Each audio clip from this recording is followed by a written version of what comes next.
Meditação diária 30 de outubro. Coragem.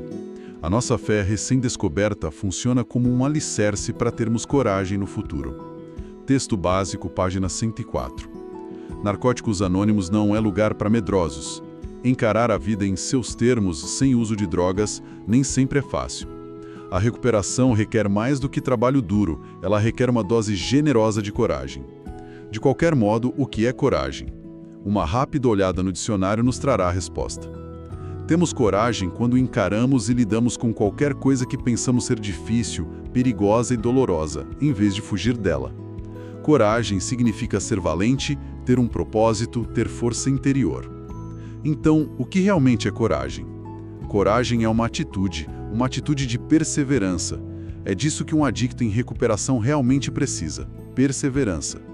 Assumimos esse compromisso de permanecer com nosso programa, de evitar usar, não importa o que aconteça. Um adicto corajoso é aquele que não usa, um dia de cada vez, aconteça o que acontecer. E o que nos dá coragem? Um relacionamento com um poder superior nos dá a força e a coragem para permanecermos limpos.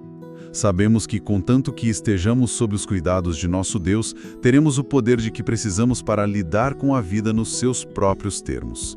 Só por hoje. Eu tenho um poder superior que cuida de mim, aconteça o que acontecer. Sabendo disso, hoje me esforçarei para ter uma atitude corajosa. Ok, e essa meditação de hoje já começa impactando, né? Narcóticos Anônimos não é lugar para medrosos. Uma frase bem direta. Bem direta mesmo. E acho que ela dá o tom para toda a reflexão sobre coragem que vem depois. Exato, e o texto vai fundo nisso, né? Explica que recuperação exige mais que trabalho duro, exige coragem. Então a ideia hoje é a gente mergulhar um pouco nisso, entender o que é essa tal coragem no contexto de NA. Isso, usando essa meditação como ponto de partida, mas também buscando que o texto básico, o guia para trabalhar os passos, o viver limpo, o que eles falam sobre isso. Boa. Nossa missão aqui, então, é tentar entender o que significa essa coragem na nossa jornada e quem sabe como a gente pode encontrar ou cultivar essa atitude no dia a dia. Faz todo sentido. É ter propósito, força interior e, principalmente, perseverança. Por que será que essa ênfase em encarar é tão chave para quem está se recuperando da adição? Olha, eu acho que essa definição bate de frente, sabe? Com o mecanismo básico da adicção ativa. Porque a adicção, na raiz, muitas vezes é uma fuga, né? Uma fuga. Uma fuga de sentimento difícil, de problema, de responsabilidade, da vida como ela é às vezes. E a droga vira o quê? Vira o jeito de escapar. Entendi. A muleta para fugir. Exato. Então, quando a NA fala que coragem é encarar, é lidar com o difícil, o perigoso, o doloroso, ao invés de fugir, tá propondo uma virada de chave total na atitude. É uma mudança radical mesmo. É a decisão de ficar, de enfrentar a vida de peito aberto sem usar nada para anestesiar ou distorcer. O guia para trabalhar os passos, quando fala do segundo passo da sanidade, toca nisso. Na questão da insanidade de repetir erros. Isso, ou de não querer ver a realidade. A coragem, então, é tipo o primeiro passo para sair dessa loucura. É escolher não fugir mais, mesmo que seja desconfortável. E o viver limpo? O viver limpo fala muito das dores do crescimento, né? Aqueles apertos que vêm quando a gente está mudando de verdade. A coragem é justamente a disposição de atravessar essas dores ao invés de correr para a química que prendia a gente antes. Então coragem vira quase sinônimo de recuperação ativa. O contrário da fuga da adicção. Exatamente isso. É o oposto da fuga. Faz muito sentido. E aí entra outro ponto crucial da meditação. A fonte dessa coragem. O texto diz que a fé recém-descoberta funciona como um alicerce e liga a força e a coragem diretamente a um relacionamento com um poder superior. Como é que essa conexão funciona na prática? Porque não me parece algo que acontece, sei lá, do dia para a noite, né? Especialmente para quem chega desconfiado, talvez se sentindo meio abandonado. De jeito nenhum, é automático. É um processo com certeza. E a literatura de NA é bem honesta quanto a isso. Essa conexão, ela acontece principalmente pelo princípio da entrega. Entrega. Terceiro passo, né? Terceiro e depois volta no 11º. O guia explica bem. Entregar não é se anular, virar um robô. É uma escolha ativa. É parar de querer controlar tudo sozinho, sabe? É aceitar que não dá para controlar tudo. Exato. E aceitar ajuda, aceitar orientação de algo ou alguém maior que a gente. É uma decisão de confiar. E essa questão do poder superior, como cada um entende. Isso é fundamental. Tanto o guia quanto o Viver Limpo batem muito nessa tecla. O poder superior é como você, como cada um o compreende, sem imposição. Pode ser Deus, pode ser o grupo, os princípios. A natureza, a força da vida. O importante é achar algo além do próprio ego, né? Algo em que se possa confiar a vida e a vontade. É nesse relacionamento, nessa confiança que vai crescendo aos poucos, que está a fonte da força e da coragem que a meditação fala. Entendi. O texto básico mesmo, na página 104, que a meditação cita, mas também em outras partes, como na página 62, fala sobre confiar que a gente está sob os cuidados desse poder. E tem várias meditações diárias que reforçam isso. A de 28 de janeiro, por exemplo, diz que a fé supera o medo. Faz sentido. E o Viver Limpo mostra como a fé, mesmo que pequenininha no começo, ajuda a gente a dar os passos, a agir. Mesmo sem entender tudo, sem ver o final do caminho, é a segurança de que a gente não está mais sozinho para encarar a vida. Essa construção de confiança é chave mesmo. E se a fé, o alicerce, a meditação, chama a coragem de atitude de perseverança. Eu gosto disso, de ser uma atitude, algo que a gente cultiva, não um sentimento que tem que brotar do nada. Como é que essa perseverança vira ação concreta no dia a dia? O Só por Hoje entra aí com tudo, imagino. Totalmente. A perseverança é a coragem na prática, um dia de cada vez. E o Só por Hoje quebra aquela montanha que parece ser ficar limpo e mudar a vida. Quebra em pedacinhos gerenciáveis, né? Fica mais possível. Sim. A meditação fala do compromisso de permanecer com o nosso programa, de evitar usar não importa o que aconteça. Esse compromisso vira ação, ações consistentes que vão formando a nova estrutura de vida. E a literatura de NA está cheia de exemplos práticos dessa perseverança corajosa. Tipo? Bom, o básico do básico. Ir às reuniões. Regularmente. Ali a gente encontra espelho, apoio, a experiência dos outros.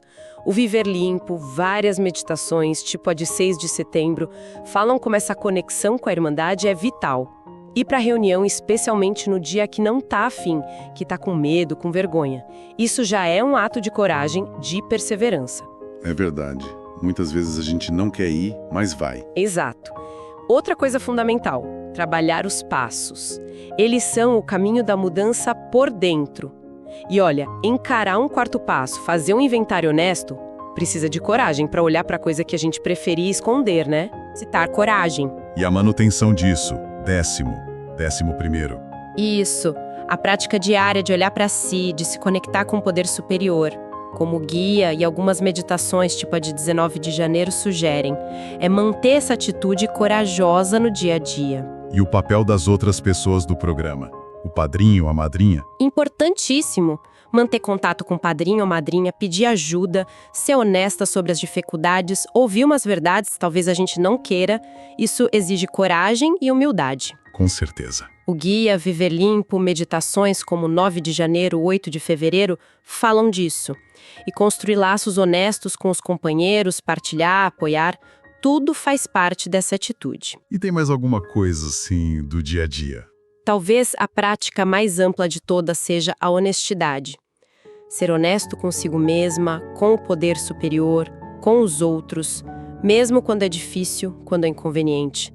Admitir um erro, falar de um sentimento que assusta, não usar mais os velhos truques. A honestidade como exercício diário de coragem. Exatamente. O guia Viver Limpo, meditações como 7 de junho, 1 de agosto, sempre chamando para isso. Cada pequeno ato de honestidade reforça a coragem. E claro, como você falou, a base de tudo, a decisão de não usar. Só por hoje. Aconteça o que acontecer. Essa é a perseverança número 1. Fica muito claro como essas ações, essa perseverança, são a coragem acontecendo na prática. Mas, se coragem é encarar em vez de fugir, o que exatamente a gente está encarando? Quais são os medos mais comuns que pintam na recuperação e que pedem toda essa coragem para a gente atravessar? A literatura de NA é super realista quanto a isso, não pinta um quadro cor-de-rosa, não. Um medo muito comum, principalmente no começo, é o medo da vida sem as drogas. Medo de não dar conta? Isso, medo do futuro, do desconhecido, de como lidar com as coisas sóbrio. O guia toca nisso no terceiro passo, na entrega. E tem meditações tipo 28 de janeiro, 29 de abril, que falam desse receio do futuro. Faz sentido. E os sentimentos? Outro medo gigante, medo dos próprios sentimentos. A gente passou anos anestesiando tudo, né? Raiva, tristeza, solidão. O próprio medo, até a alegria muito forte às vezes assusta. Aprender a sentir de novo. É um desafio enorme. O quarto e quinto passos ajudam muito nisso, a identificar, processar. O Viver Limpo e meditações como a de 28 de março falam sobre aprender a ficar com desconforto emocional sem correr para a droga. Imagino que a própria mudança deva dar medo também. Com certeza. Medo da mudança, do desconhecido que o crescimento traz, largar velhos hábitos, crenças que não servem mais, até relacionamentos. O sexto passo no guia, sobre a disposição para ter defeitos removidos, tem a ver com isso. E o Viver Limpo explora muito essa transformação e o medo que pode vir junto. E o medo dos outros, de julgamento. Também, medo de julgamento, de rejeição. Quando a gente começa a ser mais honesto, mais vulnerável, tipo no quinto passo, ou partilhando em reunião, dá medo do que vão pensar. Quando vai fazer reparação, dá medo da reação da pessoa. O guia Viver Limpo, meditações tipo 9 de fevereiro, reconhecem esse medo social. E o medo de falhar, de ter uma recaída. Esse também.